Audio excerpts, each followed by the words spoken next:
यह मातृभूमि पर मर मिटने की भक्ति है। सभी शिक्षकों को मेरा सादर प्रणाम। आप सब यहाँ उपस्थित हुए, मैं इससे बहुत प्रसन्न हुई। मैं आज हिंदी भाषा के बारे में बताना चाहती हूँ कि हिंदी अस्तित्व में कैसे आई, हिंदी भाषा को ही राजभाषा के रूप में क्यों चुना गया। जब भी बात देश की उठती है तो हम सब गर्व से कहते हैं कि हिंदी है, हम वतन है, हिंदुस्तान हमारा, क्योंकि हिंदी हमारी राजभाषा है।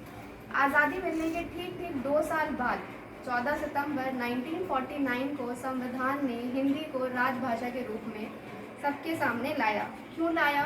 क्योंकि एक बहुत बड़ी संख्या ने हिंदी भाषा को लेकर अपना मत दिया कि हिंदी को हमारी राजभाषा के रूप में अपनाया जाना चाहिए, जिसकी लिपि देवनागरी है और ये भारतीय गणराज्य की राजभाषा के रूप में हमारे सामने आई। इसके प्रचार प्रसार के लिए सरकारी दफ्तरों, स्कूलों, कॉलेजों और राष्ट्रीय और अंतर्राष्ट्रीय स्तर पर भी कई कार्यक्रम सरकार द्वारा चलाए जाते हैं। हिंदी भाषा संबंधी कई प्रतियोगिताएं आयोजित की जाती हैं। लोगों तक भाषा के प्रचार प्रसार के लिए कई कार्य किए जाते हैं। हिंदी के बड़े बड़े व्याख्यान होते हैं राष्ट्रीय और अंतर्राष्ट्रीय स्तर पर। सबसे पहले सबसे बड़ा अंतर्राष्ट्रीय स्तर पर व्याख्यान हुआ था मॉरिशस में।